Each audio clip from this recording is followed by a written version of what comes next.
YouTube influencer views conspiracy. It's been going around. A lot of YouTube influencers have been talking about views are down across the board. I want to tap into that topic today. We're going to discuss that. We're also going to discuss a little bit about the Tonverk by Elektron. And I want to talk about how this might be something that is being slept on by the NPC community. So sit back for the next hour. We're going to discuss this and many more things. Enjoy the show.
Good with y'all. It's JMyrex of Altruwest.com. Back once again. Appreciate y'all for tapping in with your boy. We do this Altruwest music production podcast every Thursday at 4 p.m. Central Time. So thank you so much for tapping in for the next hour. We're about to get it cracking. You saw what the title was. You saw what the thumbnail was. You saw what's going on today. We're going to be talking about this YouTube views conspiracy. And what does that have to do with us? Let's talk about it. Let's talk about it. We're going to talk about that. We also going to talk about the Electron Tonverk a little bit and why I think some of the NPC community might be kind of sleeping. Just a little bit. Let's talk about that as well. I'm going to let some more folks pile up into the stream, but we're going to get cracking in just a moment. I appreciate everybody that has tapped in with your boy as always. It's always a blessing to be able to do these streams, man. So I appreciate y'all. I'm going to say what's up to everybody before we get cracking. But yeah, man, for the next hour, we about to get it. We about to get it going, y'all. So make sure you got you some libations, you know, some tea, some coffee if you need coffee. Wake up, please. I don't need nobody sleeping on the stream. I need y'all alert right now. I need y'all attention. I need y'all focused. But let's get it cracking, y'all. Let's get it cracking. Shout out to Upbeat Media for moderating. Thank you so much for the moderation as always. Make sure that y'all look to the chat while we're doing the stream. Upbeat Media will be providing information about what's going on the stream. So if there's any links or anything that you need to follow, Upbeat Media will be providing that. And also, Upbeat Media will be providing the law. Because I can't provide the law. When I'm talking, I can't really lay the law down, but Upbeat Media gonna lay the law down. So the law is just this. We respect each other. We have a good community. And, you know, it's all love here, man. Like, a lot of people be trying to think it's hate here. It's not hate here. It's love here, fam. So it's about love. It's about respect. So Upbeat Media will make sure that we keep it respectful and keep it love and keep it productive, man. If you got information you want to share it in the chat. Be respectful with each other, though. You know. Be respectful to each other, and especially be respectful to the host. So shout out to Upbeat Media for keeping the moderation going. Jack Bauer, what's good with you, fam? Appreciate you for stopping by as always. Born Shamir, one of my true sound creators. What's good, fam? Appreciate you. The Observer of Thoughts, I appreciate you, man. What's going on with you? Lucrative Productions, respect, appreciate you as well. Let's see here. Christopher Lamont, what's good, fam?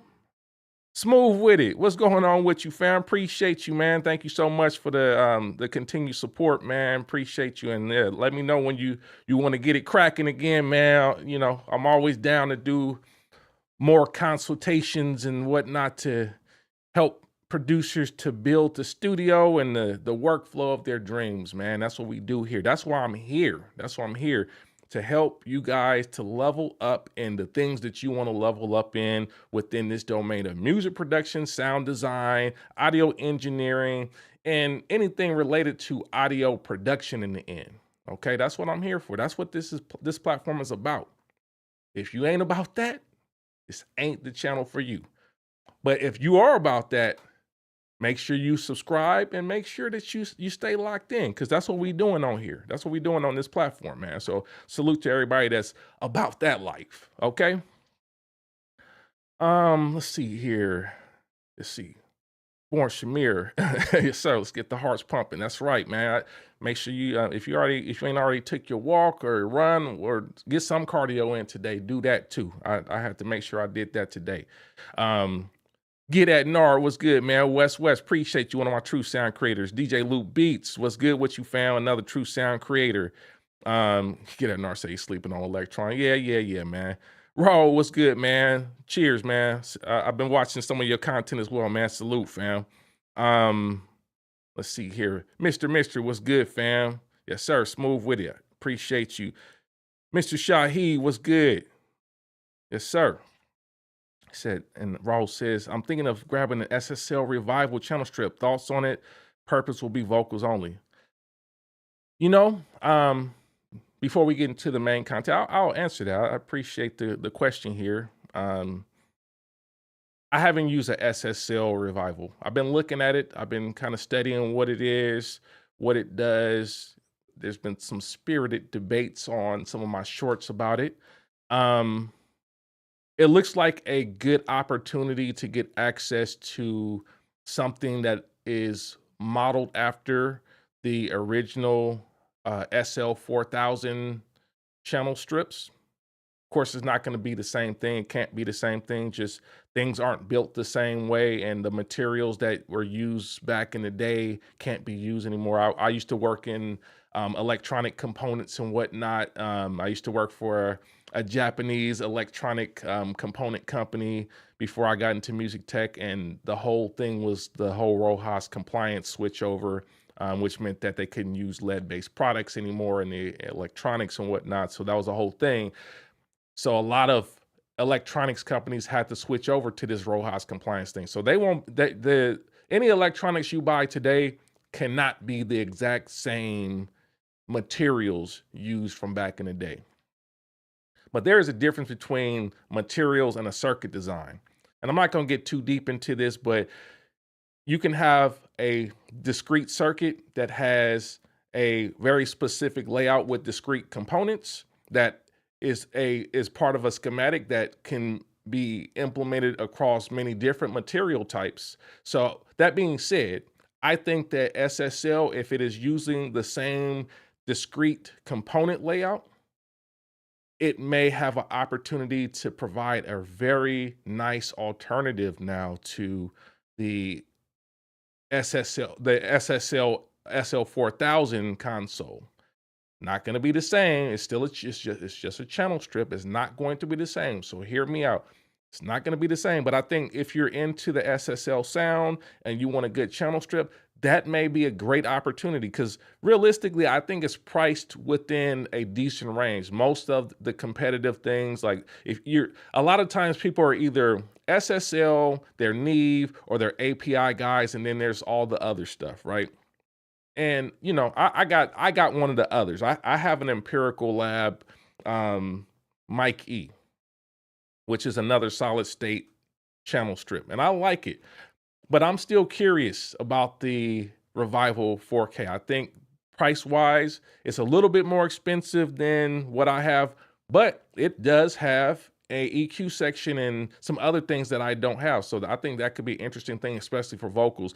But just do your homework and check and see recordings that were done with the SSL channel strip as far as the vocal recording is concerned, because a lot of people mixed on SSL, but that doesn't mean that the preamp that was used on the vocals was SSL. So you got to be careful and make sure that you don't conflate the two things. Like you can do a mix on the SSL, but you could have the vocals could have been still recorded with a a Neve preamp or some other preamp that was more fitting for the source material. In the end, it's about the source material and what best fits the source material and the desired sound. So I think we got to be very careful with this SSL conversation and not forget that SSL is a recording console, but it's also a mixing console. They make mixing consoles, and people like to mix on it. So it may not be the sound of the SSL alone that you're hearing on the recordings that you love.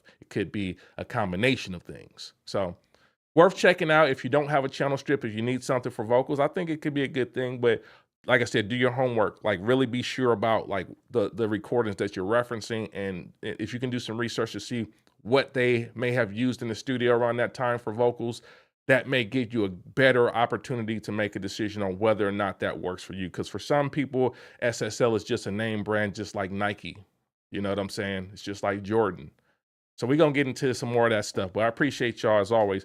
Smooth with it. Appreciate the super chat, man. He says, been learning a lot from you, bro. Looking forward to many more years of picking your brain if God willing. Yes, sir. Yes, sir. God willing, fam. I'm trying to do my best to stay aligned with God's will here, man. So I appreciate the support as always, fam.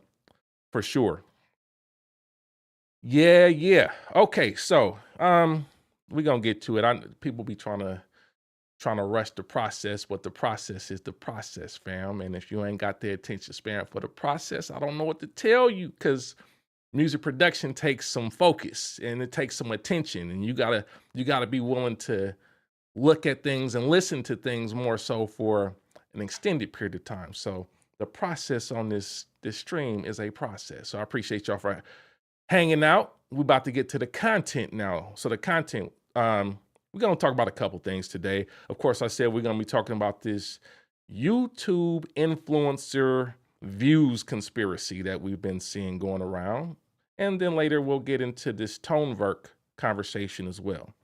Second half of this stream. And of course, after we finish the stream, we will be heading over to Twitch for the after show.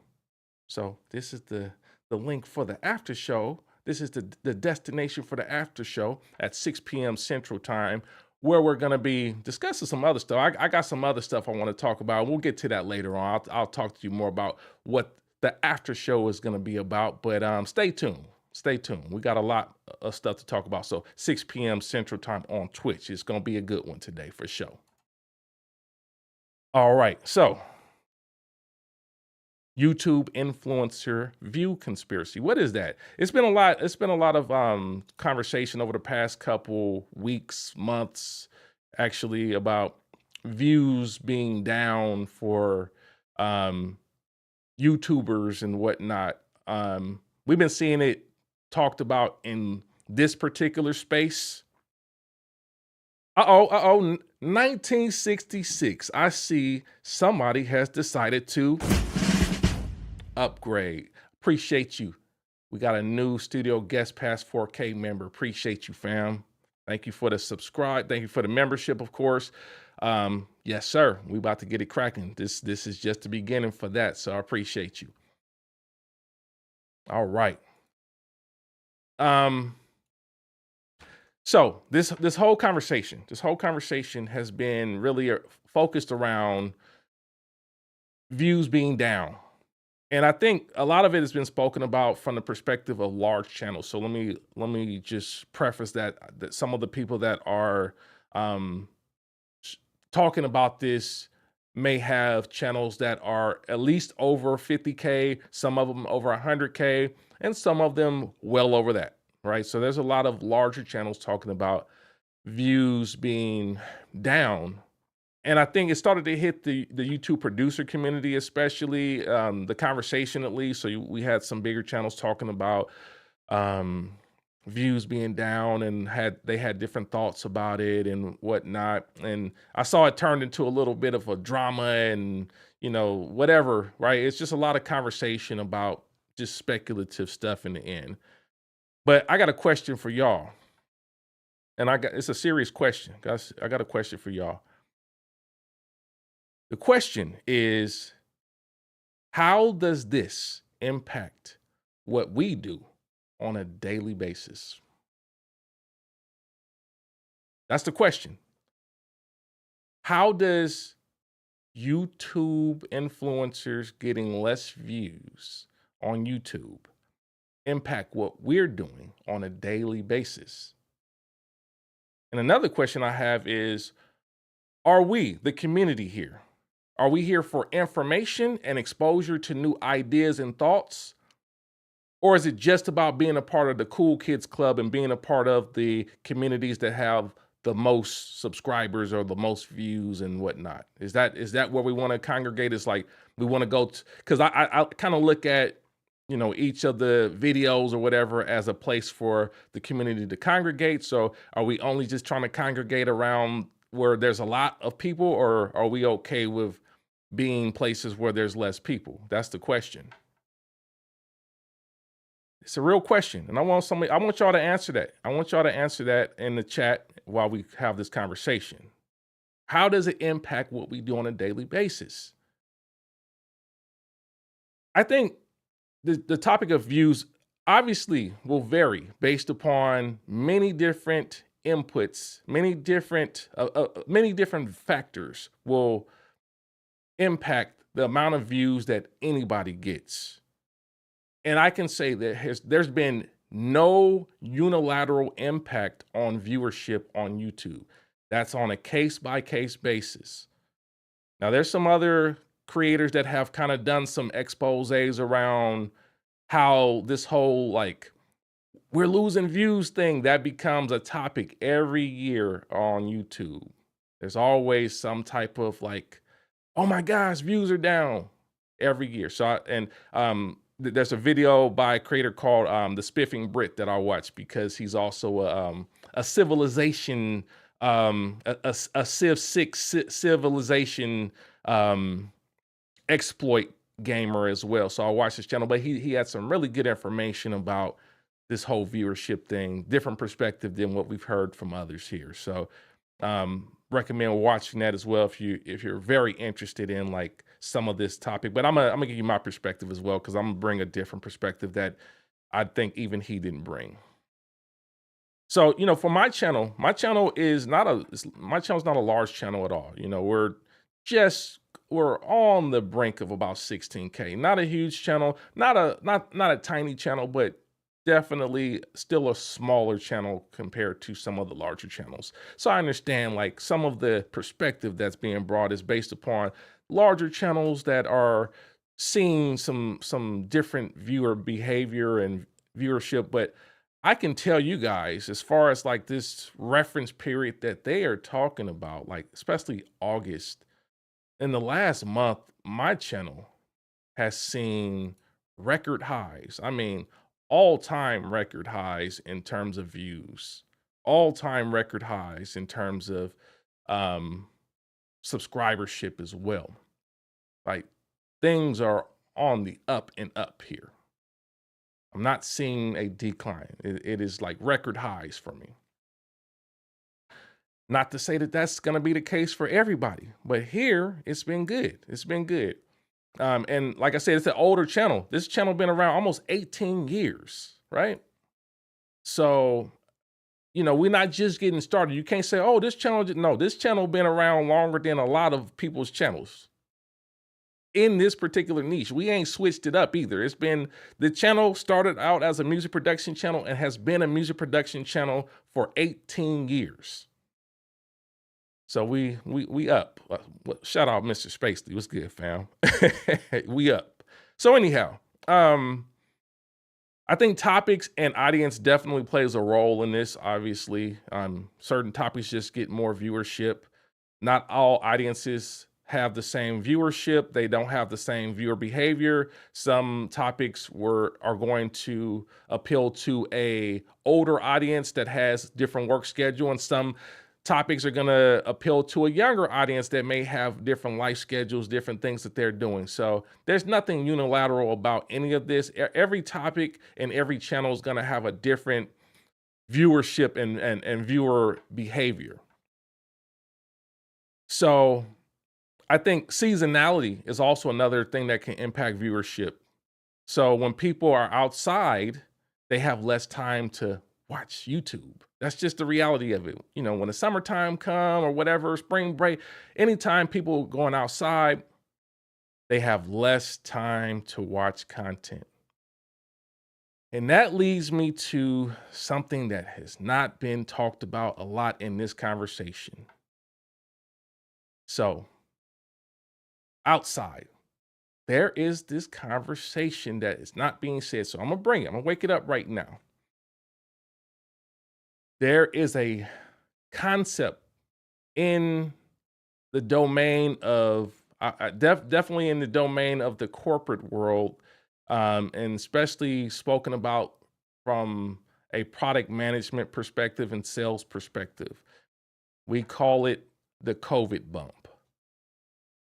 And some of you gonna be like, what do you mean the COVID bump? Is that like a new variant? Is that the COVID bump? Is that a new variant that I gotta watch out for? Is that some other type of transmissible disease? No, what the COVID bump is basically is there was during the first 2 years of COVID,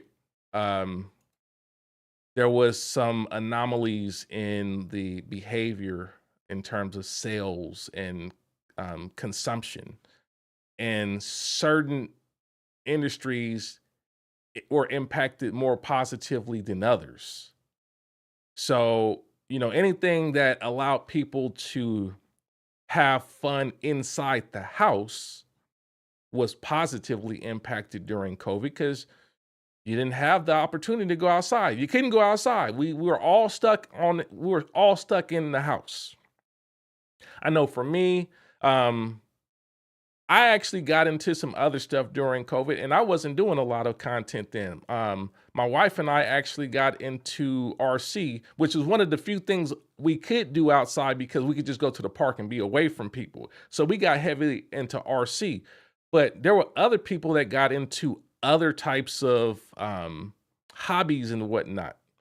And one of the hobbies that people got into deeply during COVID was music production. Music production was a no-brainer. You could do that in the house and you didn't have to be around a lot of people to do it. So that was people's opportunity to get into that hobby all of a sudden because you couldn't do anything else. You couldn't go outside. You couldn't go to the movies. You couldn't go to concerts. You couldn't go to the club. You couldn't go anywhere. You had to stay in the house or stay away from people during that period of time. So people started to invest into things that allowed them to have fun inside the house.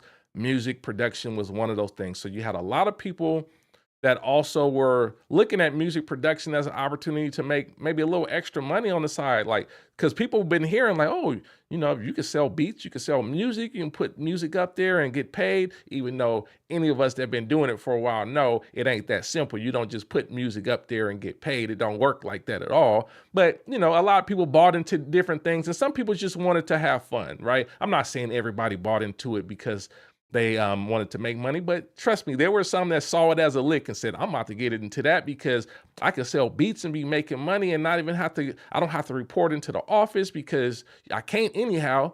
People started to get into music production. So this COVID bump in music tech was big. And it was like, the sales were like record sales in certain areas. It was like a lot of stuff that was just like cracking off during COVID that didn't crack off before. So consumption behavior was different. And the first 2 years of COVID, it was just basically, everything was selling like hotcakes. And as a product manager, someone that worked in the music tech domain as a product manager, I can tell you, I often had to disregard that COVID period when we would look at sales data.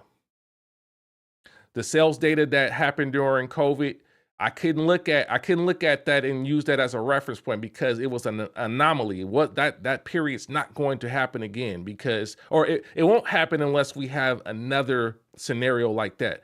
But it's not fair to really look at COVID and try to use that to predict what you're going to get today. Get it? No, appreciate the super chat. He says, I'm wondering if it's because football season, my viewing habits have changed. I'm watching more and more sports talk this time of year. Yeah, exactly. It depends on the topic, because I would imagine that people that are doing YouTube reactions and whatnot in the sports domain, especially on football, probably are up, right? So it's just going to depend on the niche and the audience as well. But I think this COVID thing we got to really get to. Like this COVID thing was a big one. And like I said, I had to start disregarding the numbers during COVID because we weren't going to get that anymore. Just not possible. But I'll tell you, the COVID bump also impacted the YouTube content creator.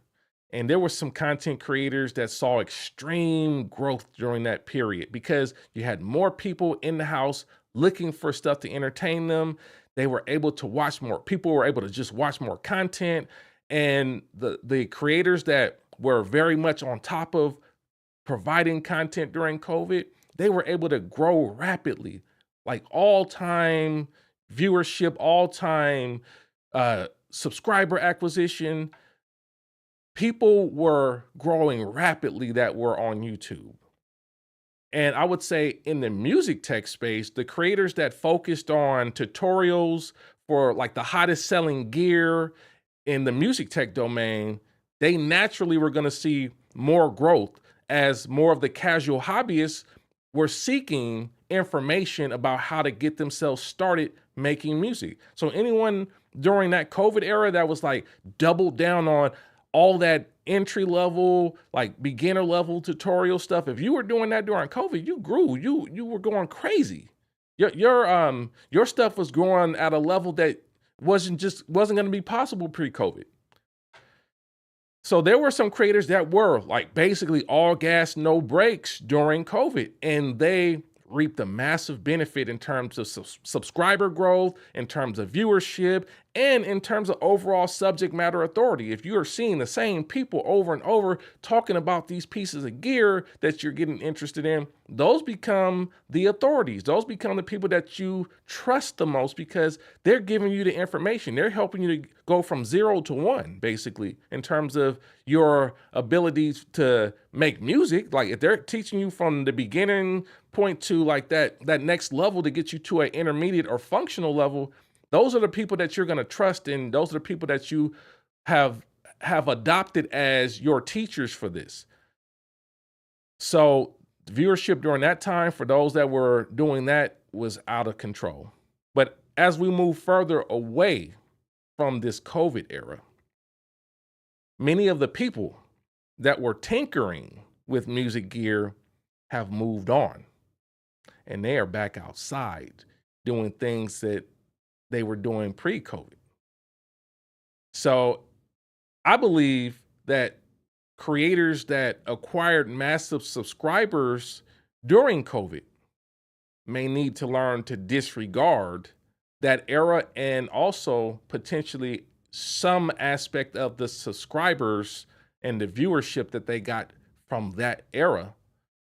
And they need to reevaluate the current state based upon what is happening today.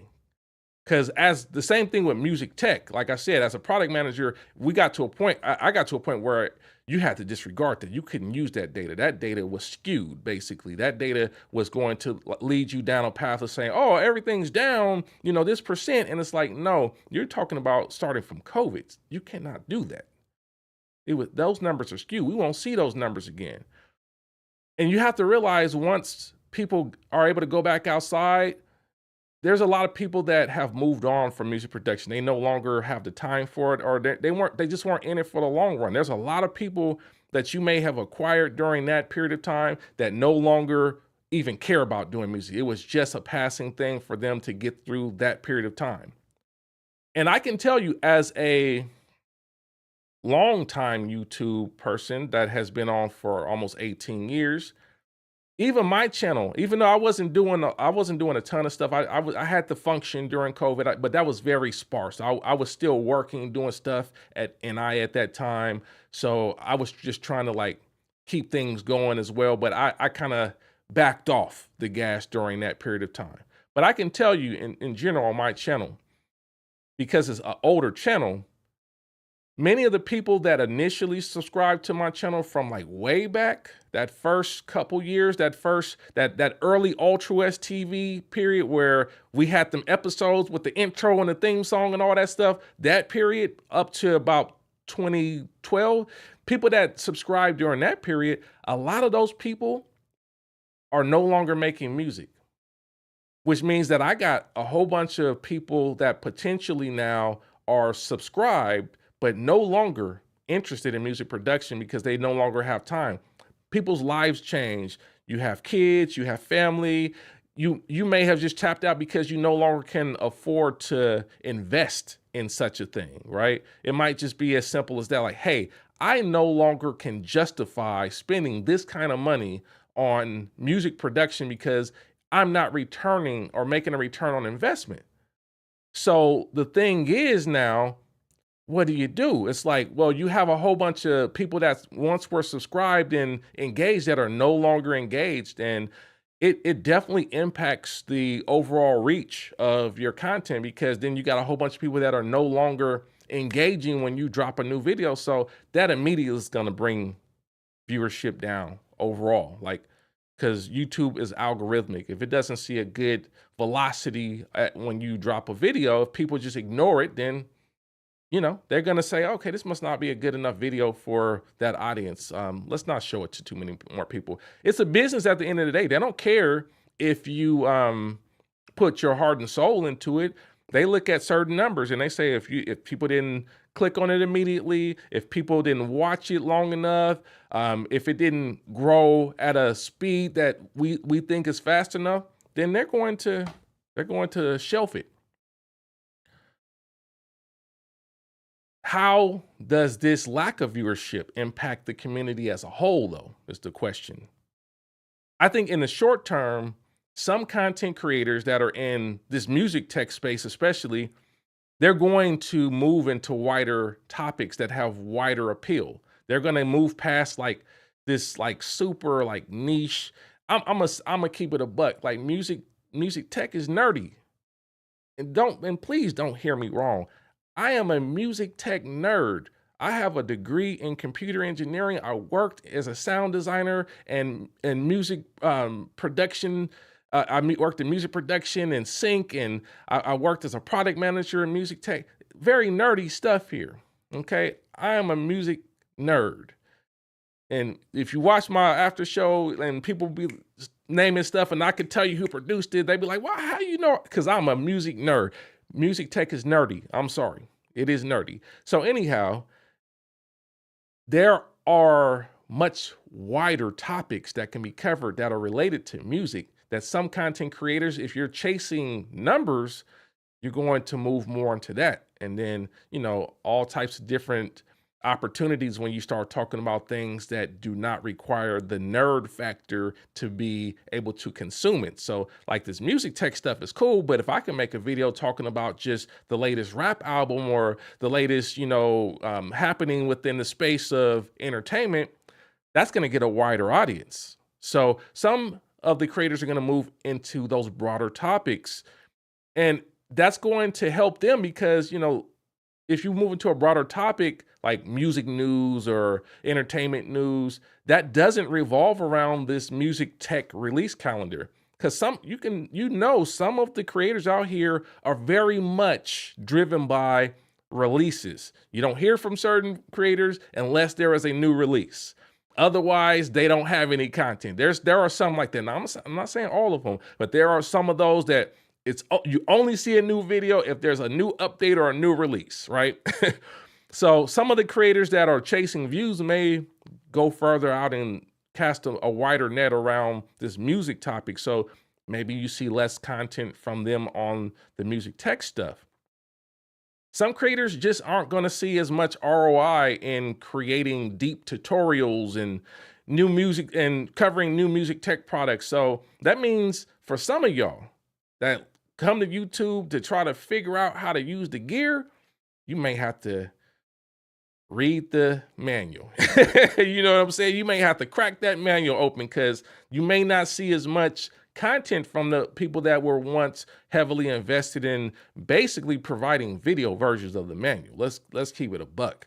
It's a lot of that going on. Like basically they're trying to provide you information that is in the manual in a lot of cases, not saying everybody, don't misconstrue what I'm saying. Some of y'all do show stuff that is an extrapolation from the manual or different use cases that are not covered in the manual. And I think that's really good content. That's more of the content that we probably need to see. But then there's a audience of people that need a quick start thing that basically would be in the manual, but in video form, because you have different types of learners. Everybody can't learn from reading, right? It just is what it is. But there may be less of that if there's no ROI in the end. And the other thing is, like I said, some of you guys may simply just miss out on information because a lot of you guys are trained to click on videos that have the most views. Like you look at something in your niche and you look at the view count and say, am I going to look at this? And then you look at the view count and say, okay, that got a lot of views. If you're driven by that FOMO factor, it's a big chance that you will miss information from creators that may not have the velocity of views. All right. So, because you may not see 3,000, 5,000, 50,000 views on a video, but that doesn't mean that it's not relevant. I just watched a console breakdown, like a recording console breakdown video the other day. It had less than 1,000 views. Some of y'all wouldn't watch a video come across your screen that had less than 500 views, but sometimes that'd be where some of the most information be, right? So some of you guys are trained on the numbers anyhow. So I think because if views are down, some of you may opt out of looking at certain stuff that could be very beneficial to you in the end. Because I know some of you will look at the views being down and look at the overall number and say, this may not even be worthwhile because it don't have enough views, right? But I want to know from the community, what's your thoughts on that? Do you care about the views that a content creator is getting on their videos? And does that impact how you choose to watch videos on YouTube? Does that number, does that view count impact how you decide on what video you should watch? Let me know in the comments if you're watching this as a VOD. Let me know in the chat if you're watching this live now. We're going to get to the Tonverk stuff in a second, but if you haven't already done so, make sure that you hit the like button. If you're getting value from this stream so far, I see 73 people in here. Hit that like button for your boy. Appreciate you. I appreciate you. But yeah, let me know. Does the number matter? Do the numbers that you see from the content creators matter in the end? All right, so shifting gears now. Let me get some water first.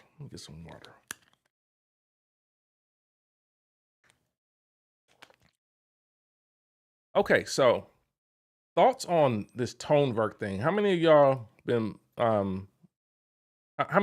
checking out what's going on with Tonverk from Elektron? Layback Sounds, appreciate the super chat. He says, I don't care about views. Screw most content creators anyway. Most are clout chasers and brand salesmen. If you are good, you one of them. Appreciate you, fam. I appreciate you, man. Thank you so much, man. I appreciate the support. Listen, and this video ain't about disrespecting no content creators. I don't have no beef with content creators, really. At the end of the day, I want to be clear that there are other things that impact the viewership. It's not always just this conspiracy. I think some of it is, you just have to be very honest about where you acquired your audience and what that audience could be doing today.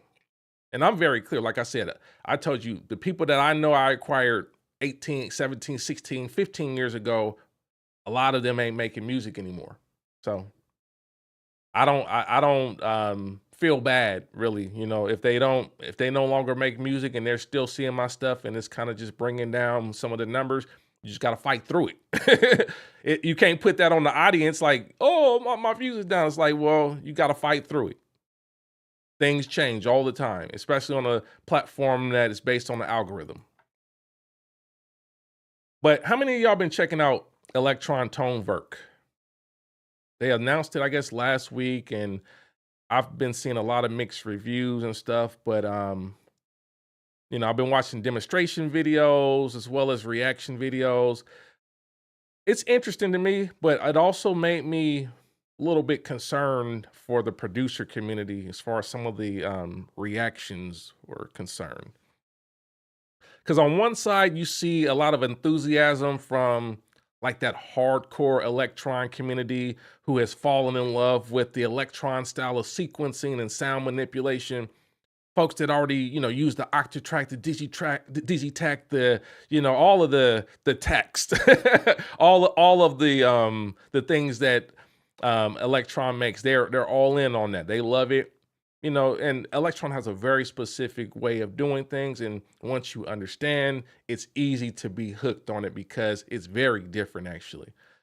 But it's very cool if you if you are of a logical mindset, because things like probability and conditional triggers and that sort of stuff. Like, I know the MPC has probability, but conditionals and all that stuff, different level, conditional locks and all that stuff, totally different level than what the MPC is giving you. So once you learn it, it's a game changer for sure. So if you love Electron, this one is interesting for you. It's Tonverk. But on the other side, you hear a lot of producers complaining and comparing it to modern MPCs. I've definitely heard people talking about, oh, $1,700 and it can't sample chop. It doesn't sample chop. And I start to like shake my head and just be like, oh my gosh, what's going on? And it makes me ask the question, does every sampler on the market need to operate like an MPC? Let me know in the comments if you're watching this as a VOD, if you're watching it live, let me know, does every sampler that comes out on the market have to have the exact same feature set and functionality as an MPC? So in a previous episode of this podcast, if you've been watching this podcast, I spoke about having multiple samplers in your setup. And I talked about how it can greatly enhance your ability to produce and move beyond the limitations of a single device. So if you haven't watched that video, watch that video. That's a good one.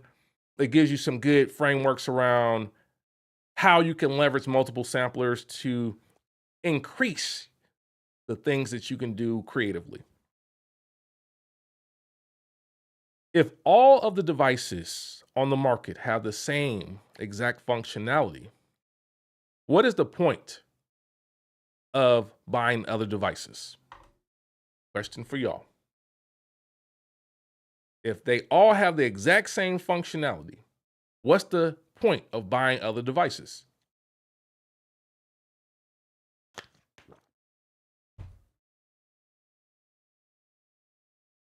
Most of you will choose the device that has the strongest brand associated with your culture of music. So I'm an electronic producer that does hip hop, R&B, and other experimental forms of music. But for hip hop and R&B, Akai has already become the winner in terms of the culture and relevance. Akai is already the Air Jordan of music production. And I would argue that none of you guys want to wear the LeBrons. You don't want to wear the Steph Currys. You don't want to even wear the KDs. You don't want to wear none of that. You want to wear the Jordans. Metaphorically speaking, you just want the Jordans. You don't want any other kicks. So I don't know why we talk like, in hip hop, all of a sudden, oh, there's no other competitors. There are. You don't like the LeBrons. You don't like the Steph Currys. You don't like the KDs. You just want the Jays. That's what it is, right? So I started to look at that, and I also looked at, when I looked at the Tonverk manual, it does have some features that I'm interested in as far as like functionality. Tonverk is not a sample chopper, and I don't believe it should be judged on its ability to chop samples. It's a multi-sampler. For me, being a multi-sampler makes it a bit more aligned with some of the vintage rack samplers that I have in my studio and others have in their studio, like the Akai S series, the Roland S series, the Emu E series, and Ultra series, and other rack samplers. It kind of more is aligned with that than a MPC style groove box. Tonverk has built-in auto sampling, which allows you to create a synth patch from your favorite MIDI capable synths and keyboards and whatnot. So it's a very capable thing in terms of being able to plug it up to something and auto sample patches or create patches that you can recall for projects in future use. So just the whole recall thing is simplified when you have a sampled version of certain samples as opposed or certain sounds as opposed to having to pull it up on a analog synthesizer, especially if you have an analog synthesizer that has MIDI but doesn't have presets. This is a great thing that would allow you to store the state of that and pull it back up without having to repatch it or do whatever you would need to do on that analog synth. So there's some functionality there that is intriguing for me. And I'll tell you, auto sampling was a big part of my early career as a sound designer. I did a lot of auto sampling when I was doing more sound design work to build certain instruments and whatnot. So it was a big part of how I was able to make my career in sound design. And I think it's a dope thing to have that on a hardware product. I mean, it's not the only hardware product that has it. We know that, but it's still a dope feature to have because that means I can take this device to like a synth museum or even a friend's house and sample synthesizers and keyboards that are in that setup without having to purchase them. I could store them basically in the media cards, or the on a hard drive, basically. I can have all the content there and pull that up and use that in my studio without having to store the physical device that we originally sampled. So that's a cool thing.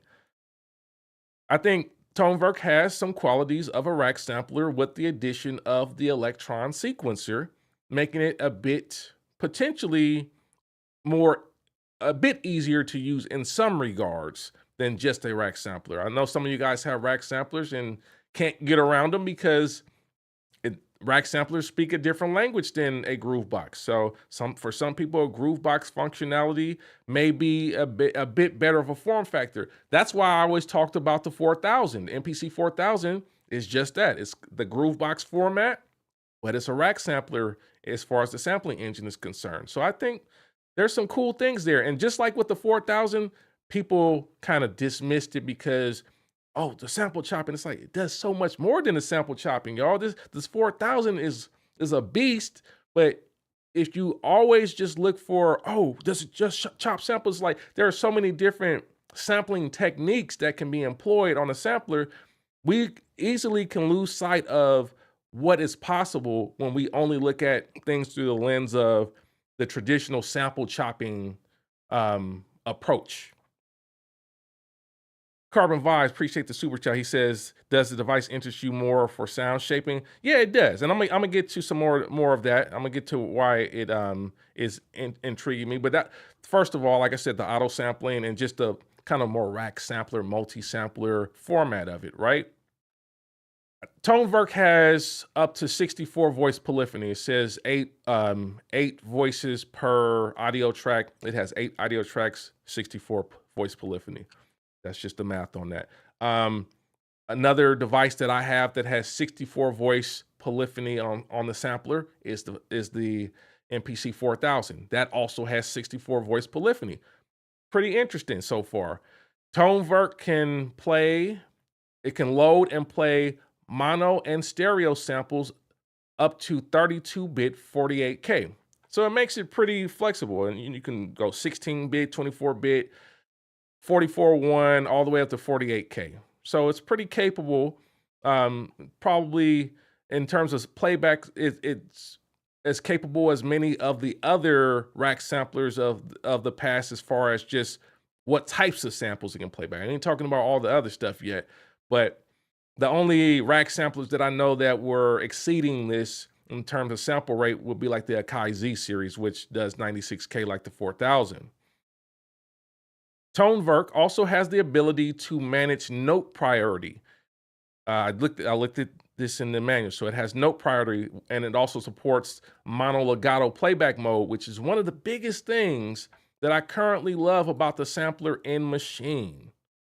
I think that Machine is slept on too because it has note priority. You can put a sample in mono legato mode. And if you're a true sound creator, you've seen my comparisons about the Machine versus the current MPC. You know why I still use Machine, because Machine has a proper mono legato mode. So if I put a analog synth that is a mono synth in it and I want to do real bass slides, not that 808 glide stuff. I ain't talking about that. I ain't talking about that. We talking about them funk slides. It's a different thing, right? So I'm curious about the Tonverk because Tonverk has specifically called out it has a mono legato playback mode. Looking at the output section of the Tonverk, Tonverk has 4 outputs. But what was interesting about the output section to me was Tonverk actually has a slightly louder maximum output compared to the MPC XSE. It actually is a little bit louder. Like the Tonverk goes to 20.8 dBu on the output versus the MPC XSE is 20 dBu. Just slightly louder, but still, I was like, I wonder if they intentionally said, we got to make ours louder than the X as well. Because people do that in product design, product management. They say, okay, how can we give ourselves a little bit of edge? Like ours is louder, but even the input section has a little bit more headroom. You can go.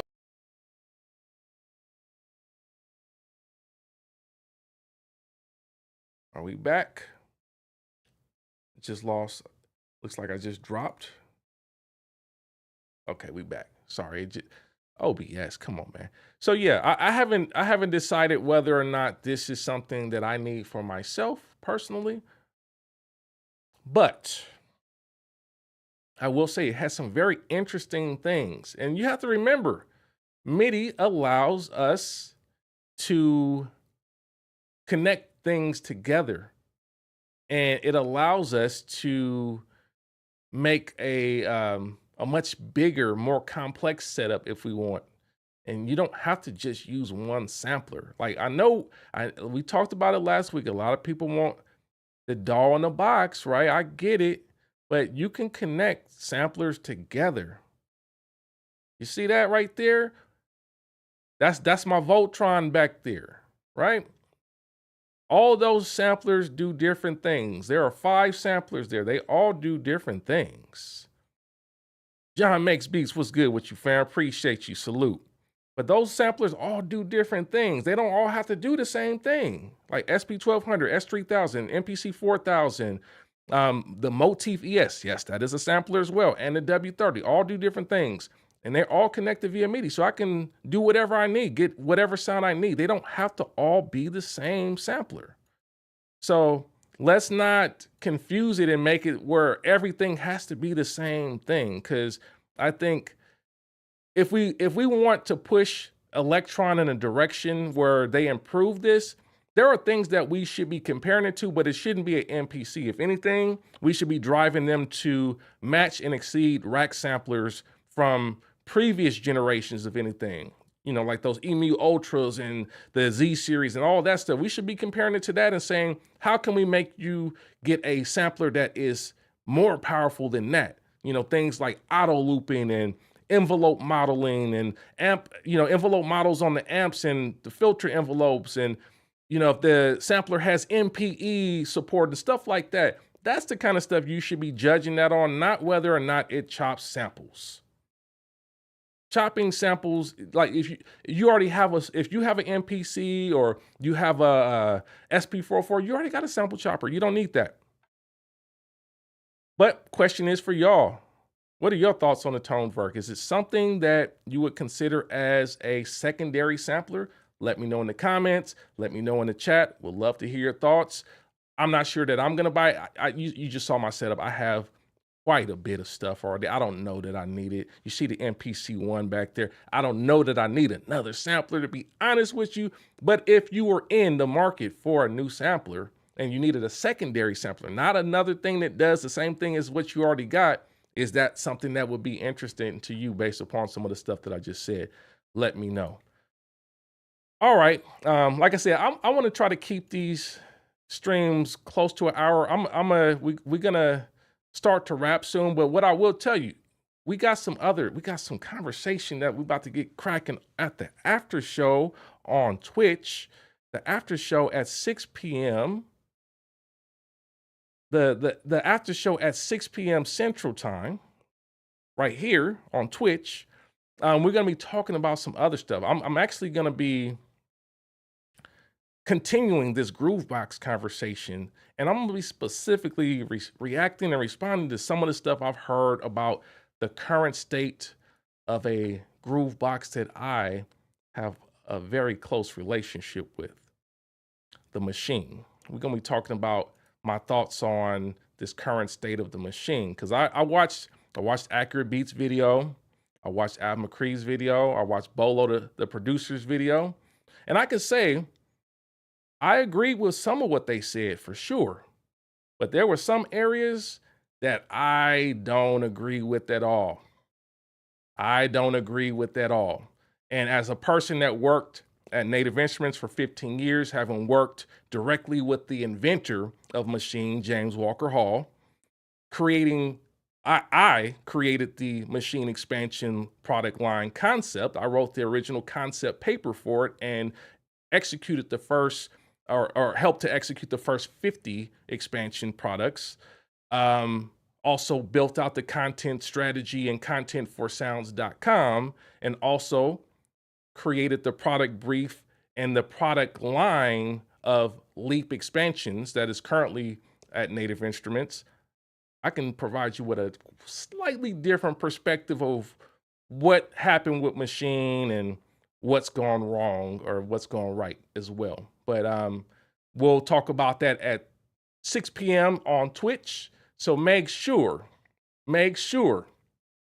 that you tap in with your boy over on Twitch at 6 p.m. Central Time. So we're going to get cracking on that in about an hour. You got an hour to get your food, to get your drinks, to get what you need to get, and then head on over to Twitch, y'all. Make sure you you follow the channel, subscribe. If you want to watch ad free, you got to subscribe. So that's what it is. But yeah, fam, I appreciate y'all as always. Thank you so much for tuning in. We do these 4 p.m. Central Time every Thursday. So appreciate y'all for hanging out. This is always a pleasure. Always love to hear back from the community. Shout out and salute to everybody that joined. Shout out to all my folks in here that came through. I appreciate y'all, man. I appreciate the support as always. But we about to get it cracking. Thank you to Upbeat Media for providing the links and directing traffic in here. Yeah, man. I'm gonna see y'all. For those of y'all that want to be a part of that conversation, head on over to Twitch at 6 p.m. Much respect, much love to y'all. Until next time, peace and God bless.